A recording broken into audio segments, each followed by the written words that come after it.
was the year the air smelled like rain that wouldn't fall. Late spring, turning into summer. My mother found the house. She said it was all we could afford and that it was waiting for us.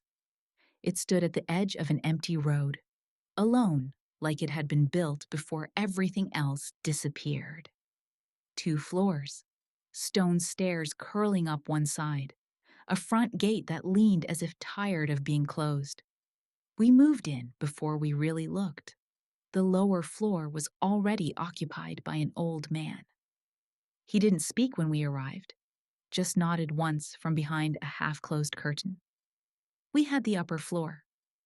The stairs to reach it were cold, carved stone, each step slightly uneven, as if someone had worn them down from pacing too often. My mother noticed the things first: a pair of crutches leaning beside the front door, a wheelchair tucked behind the railing. The owner said he had cleared everything out, but those stayed. She frowned, then unlocked the door anyway. Inside, the air had no smell. That was the strangest part. No dust, no wood, no old air. It felt wiped clean, like the house had been preparing itself.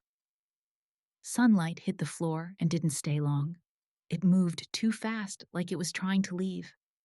The kitchen was small. Metal sink, chipped counter, an old cabinet underneath. When my mother opened it, she froze. Inside were hospital things: used syringes, tangled tubes, the kind of clear lines that feed into a patient's arm. Some still had a drop of something dark inside, clotted halfway. She closed it softly, like closing a mouth.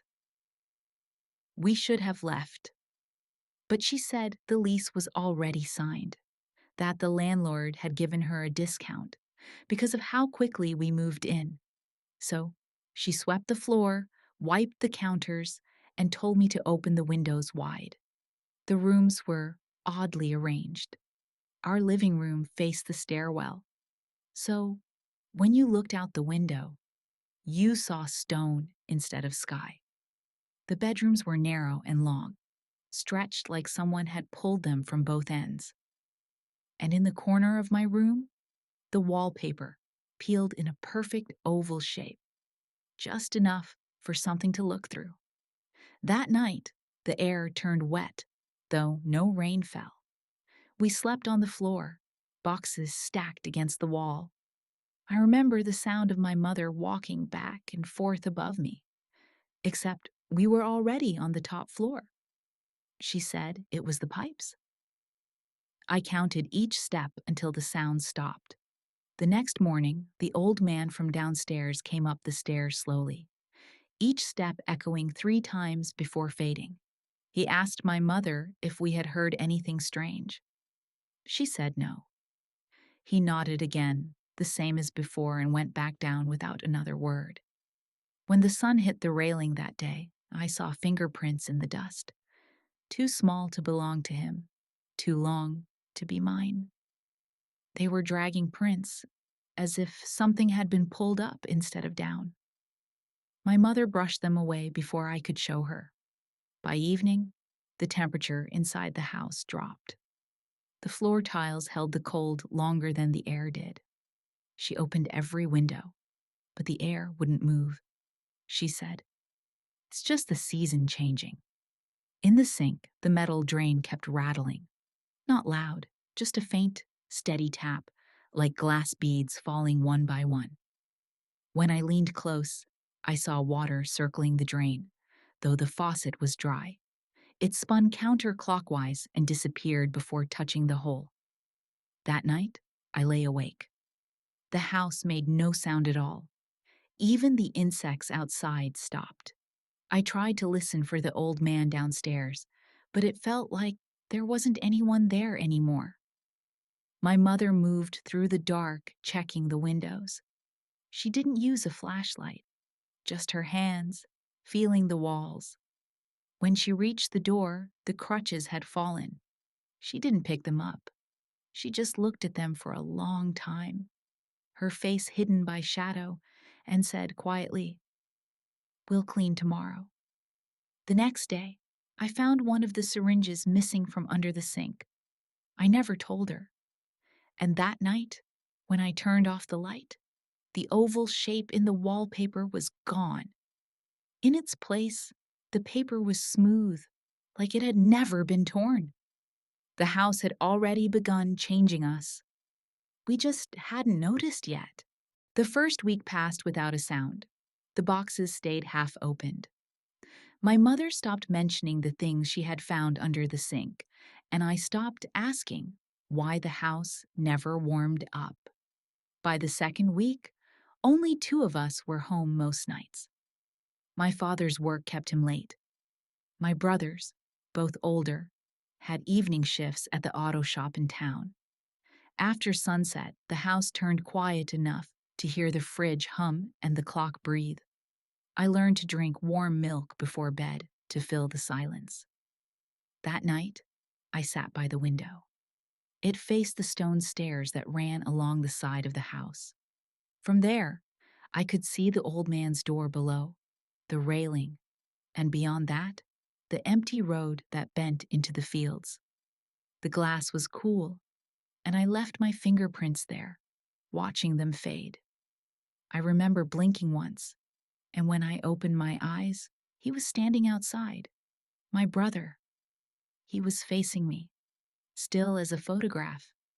The porch light from the lower floor cut across his face, half in shadow, half in something pale and wrong. He didn't move, didn't wave, just stood where the steps curved, looking straight into the window. It didn't scare me, not then. He was supposed to be at work, but sometimes he came home early. I smiled, waved once, and said, "Wait, I'll tell Mom." When I turned back to the kitchen, my mother was rinsing dishes. I told her he was outside, waiting. She dried her hands on a towel, still half distracted. Then we both went to the door. The lock clicked open. The air rushed in, cold, empty, damp with stone dust. No one stood there. The stairs were empty down to the last step. She leaned forward, hand on the frame, listening. Nothing but the echo of her own breath. Then she frowned and shut the door. Inside, the house stayed colder than before. The milk on the table had gone still, a thin skin forming on top. She asked me again what I had seen. I told her he had been there, exactly where the light broke over the rail. She didn't answer, just picked up the phone and called him. Through the thin walls, I heard her voice. Then a pause. Then the beep of a transit card and the faint hum of a bus behind his voice. He said he hadn't left town yet. He was still 2 hours away. When she hung up, she didn't look at me. She locked the door twice and told me to sleep with the hallway light on. That night, she left the window closed, but I could still feel air moving across my face. It wasn't wind, just a shift, like breath passing the wrong way through a room. Around midnight, I woke up to the sound of the stairs again. Footsteps that didn't echo right. They climbed halfway up, stopped, then started again from the bottom. Over and over. Always the same rhythm, always stopping at the same step, as if whoever it was couldn't go higher. I counted 6 rounds before it stopped completely. The clock read 12:47. At breakfast, my mother didn't speak much. She spilled coffee and didn't notice. Her hair smelled faintly of metal. I didn't mention the footsteps. Neither did she. Later that day, I opened the curtains again. The stone stairs outside were wet, though it hadn't rained. The moisture ran in lines, not down, but across, like something had been dragged sideways along the steps. That afternoon, I heard the old man downstairs hammering on his wall. No rhythm, just bursts of noise, and once, a shout that sounded like a name. When I told my mother, she said he was probably fixing something. But that night, He didn't turn on any lights. I woke again around midnight. The same sound, the scrape of shoes on stone, the drag, the pause. Except this time, it stopped outside the door. The metal handle trembled once, then a soft thump, like someone resting their head against the wood. I held my breath. The handle moved again, slower, half turning, then letting go. After that, the steps reversed one by one until silence settled again. When the sun came, my mother said we'd start locking the windows too. She blamed the wind. She said old houses creak when they settle. But that day, when I leaned close to the window pane, I saw a faint print on the glass. A face, pressed flat from the outside. Not mine, not my brother's. The outline of a mouth, open. By evening, the old man downstairs was gone. His door hung open, his shoes left neatly side by side. No one ever came back for them. For a few nights, everything went still again. No footsteps, no cold drafts, no sound from below. But one night, while my mother was folding laundry, she stopped suddenly and tilted her head. She asked if I could hear it too. I said no. She said it sounded like someone whispering under the floorboards. I pressed my ear down against the tiles. Nothing. But she kept listening, eyes wide open, as if waiting for words to form. That was the first night she heard them, and the last night I saw the house sleep. The third week smelled different, like damp fur and iron. The air around the stairs had turned heavy, and the house seemed to breathe slower each day. We had 2 dogs then, a large one that stayed outside near the gate, and a small one my brother had brought home. Tiny, nervous, always shivering, even when it wasn't cold. The big one barked at nothing. The small one barked at everything. At night, their sounds didn't overlap. One would start only when the other stopped, as if they were listening to the same thing. That morning, the small one refused to eat. It sat by the kitchen doorway, staring into the hall. Its fur stood up like static, and it kept making this low, broken sound, half growl, half whine. My mother told me to ignore it. She said animals feel storms before people do. But the sky was clear that day. No wind, no clouds, only the faint smell of dust, the kind that clings to skin. By evening, the little one wouldn't move at all. It lay under the sink where the syringes had been, its chest rising shallow, its eyes rolled half white. When my mother touched it, her fingers came back wet, not with blood, but with something that smelled like rusted water. She wrapped it in a towel and took it outside. When she came back, she didn't bring the towel. That night, the large dog started howling. It wasn't barking. It was longer, deeper, like a voice dragged out of the ground. The sound echoed between the stone steps and the railing. It stopped only when the air thinned enough for silence to return. 2 days later, the big one limped into the yard. Its back leg bent the wrong way. No wound, no blood, just a clean fold where bone should have been straight. It didn't yelp. It just lay down, facing the house, and stayed that way until morning. My mother didn't speak for a long time after that. She stopped cooking, stopped opening the curtains. She said the walls were getting louder, that the pipes inside them were moving. One afternoon, she went to help a neighbor with repairs. I remember hearing a sharp sound outside, metal hitting metal, followed by a scream that didn't echo. When they brought her back, her right leg was broken clean through. They said she had tripped over a wire, but she swore the ground shifted before she fell. The doctor said the bone had snapped too easily, as if something had twisted from the inside. She spent months in a cast, her crutches resting exactly where the ones had been when we first moved in. The wheelchair came next. Same place, same angle. The circle had closed without us seeing it happen. While she healed, I started hearing things, not voices, just movements. A chair shifting when no one was near it, a drawer sliding open an inch, then closing again.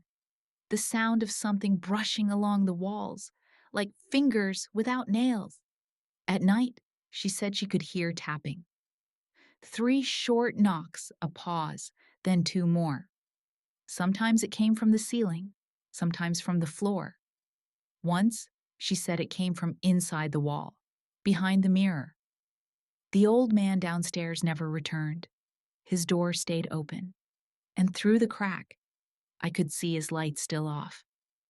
But the smell from that direction grew stronger, like old cloth soaked in vinegar and left to dry. When my mother tried to clean the floor, the mop water turned gray after one stroke. She poured it down the drain, but the drain didn't swallow it. It spat it back, a slow pulse that made the tiles vibrate. I began to notice the air changing with sound. When footsteps came up the stairs, the light would dim. When voices murmured under the floor, the air turned warm. The nights without sound were the only nights I could sleep, and there were fewer of those each week. One evening, I woke to the sound of a hinge moving. My mother was asleep, her leg still wrapped in plaster. The front door was locked, but the window beside it was open. The curtain moved as if someone had just stepped through, and for a second, I thought I saw the outline of the small dog, its shape wrong, stretched thin by the hallway light. I blinked, and it was gone. Only the sound of the drain, tapping again. 3 knocks. A pause. 2 more. The pattern never changed. When dawn came, my mother said she dreamed of walking up the stairs, carrying something small wrapped in a towel. She couldn't remember what was inside. We didn't talk much after that. The house had started listening back. The nights grew slower after that. Light didn't move the same way inside the rooms. When morning came, the color stayed gray for hours before it turned white again. I started waking up before the house did. The air smelled faintly of soap and something else. A burnt edge, like wires overheating behind a wall. My mother said it was dust from the roof, but when I touched the ceiling, it was damp. She spent most of her days sitting by the window now, her cast propped up on a chair, her eyes fixed on the trees. She said she heard a woman humming somewhere near the roof. I listened too. There was no humming, just the thin sound of the wind slipping through cracks in the frame, the kind of sound you only hear when someone stops breathing to listen. At night, the lights dimmed on their own. The hallway bulb flickered 3 times, then stayed steady, as if someone had learned the rhythm and corrected it. The drain kept tapping from the kitchen. 3 knocks. A pause. 2 more. That sound started moving through the house, from the kitchen sink to the bathroom pipes, from the floor to the walls. Always the same pattern. My brothers came home less often. They said the air inside made them tired. My mother said the same thing about the mornings. I watched her fall asleep sitting upright, her hands on her knees, her mouth slightly open like she was listening even in her dreams. One night, I lay in my brother's room. They were gone, and I didn't want to sleep alone. The ceiling above me felt lower than before. The wallpaper bulged at the seams, like it was filled with air trying to escape. I kept staring until my eyes adjusted to the dark. That's when I saw the hair. Thin black strands, hanging in a slow drift from the ceiling corner. Not falling, just suspended, as if underwater. I thought it was a leak. that maybe rain had soaked through the roof and dragged something down. But the strands kept moving. They swayed with the rhythm of breathing, and then, between them, skin. A pale patch, smooth and stretched, a shape turning. It wasn't falling, it was hanging, upside down. A face where the ceiling met the wall, eyes half hidden by hair, a mouth curved in the wrong direction. She was smiling, but her smile was upside down too. I couldn't move. The air in my throat felt thick, and every sound in the room bent inward, like the house itself was holding its breath. The drain in the kitchen knocked again. 3 taps. A pause. 2 more. The shape began to shift closer. Her hair brushed against the wall, tracing a line down toward the window. The glass caught the reflection before she reached it. A faint outline in the corner, the color of bone underwater. Then the phone rang. A sound too ordinary to belong there. The ring cut straight through the silence. I moved before I realized I could. Ran out of the room, down the narrow hall, past my mother sleeping upright. The phone was on the floor beside her chair. It kept ringing even after I picked it up. No voice, just a low tone, steady, alive. Behind me, something brushed the wall, the sound of hair against plaster. When I turned, nothing was there, just the imprint of a hand, smudged long and thin, as if it had been dragged downward from the ceiling. The line went dead. The clock read 11:47, the same as every night before. I put the phone back and listened. The drain tapped once, only once this time. The sound faded into the walls, and for the first time in weeks, the house went completely still. In that silence, I noticed the smallest thing. The curtain by the window breathing in, then out, as if something unseen had just left the room. The next morning, my mother said she dreamed the ceiling had opened above her chair. She said she felt rain dripping onto her face, but when she woke, the cast on her leg was dry. I looked up. There were faint marks on the ceiling above her. Not stains, not cracks, but long, curved impressions, like fingerprints pressing from the other side. We didn't talk about it. We just left the light on that night and waited for something that never came. But the air didn't cool again. It stayed heavy, like someone was still up there, watching through the ceiling, waiting for the next sound to begin. The house stopped making sense after that. Rooms no longer connected the way they used to. You could walk from the kitchen to the hall and find yourself beside the bathroom door again, as if the walls had rearranged themselves overnight. My mother said we needed light. She opened every curtain, but the glass stayed fogged, and outside, the air was the same color as the walls. Even the sun looked smaller there, like it was burning from too far away. By midsummer, her crutches had worn grooves into the floor. The marks ran in circles around her chair, and each morning, I found them in new places, as if she had been walking in her sleep. She said she hadn't moved. Sometimes, when I stepped near her bed, the boards would bend beneath my feet, soft and hollow, like the space under the floor wasn't empty anymore. I learned not to look down. The noises changed. No more tapping, no more pipes. Now it was breathing, slow, patient, deep. It came from inside the walls, through the vents, and once from beneath the stairs. The dogs were gone, their bowls still in the corner, water turning opaque in both. Every night, my mother checked them, poured them out, filled them again. She said it would be cruel to leave them dry. One evening, she asked me if I smelled it. I didn't at first. Then it came. Sharp, burnt metal, mixed with rot. It rolled through the hall like steam. She said it was coming from the ceiling. I said it was coming from the floor. We were both right. After that, she stopped walking. She sat in her chair, staring at the corner near the sink, the same one where the small dog had died. I remember the color of her hands. Gray, not from dirt, but from something colder. She said someone was standing there. I told her I couldn't see anyone. She whispered, "Then don't look too long." The smell got worse. It stayed on our clothes, in the bed sheets, inside the refrigerator. No matter how much she cleaned, it always came back when the lights went out. One night, the refrigerator door opened on its own.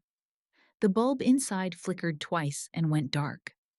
I heard water dripping inside, but when I looked, there was nothing. Just the reflection of my face, warped in the chrome like it was melting. That same night, the tapping returned. But it wasn't from the drain anymore. It came from everywhere at once. Walls, ceiling, floor. A pulse. The same rhythm as before. 3 knocks. A pause. 2 more. My mother started crying without sound. Her lips moved, but the air refused to carry her voice. She grabbed my hand and said we were leaving. Not tomorrow. Now. We packed nothing. She couldn't walk, so I pulled her chair toward the door. The wheels left marks on the tiles, deep black lines that never washed off. Outside, the steps were wet again, though it hadn't rained for weeks. Halfway down, she looked back. I didn't. The house behind us had no windows now, just dark squares where light used to be. The air outside felt thin, like we were walking through someone else's breath. Every sound from the house followed us for a while, faint and steady, until it stopped all at once. We reached the road. The night was quiet except for crickets, and even they paused when we passed. At the bottom of the hill, the car waited. I pushed her inside, turned the key. The headlights caught the wall of the house one last time. Something moved in one of the window frames. A shape, small and still, the size of a child sitting at the table. For a moment, I thought it was my reflection, until it turned its head the other way. The engine stalled twice before starting. When it did, the radio came on by itself. White noise first, then a voice, soft and almost familiar. It whispered something over the static. 5 knocks, then silence. We didn't look back again, not even when the lights inside came on by themselves, one room at a time, until the whole house glowed against the dark. We left before autumn. The lease ended, but we never went back for the deposit. The landlord stopped answering calls. The old man downstairs was never mentioned again. Sometimes I still dream of the sound. Not the voice, just the rhythm. 3 knocks. A pause. 2 more. And when I wake, the air feels exactly the same as it did that last night when the house finally let us go.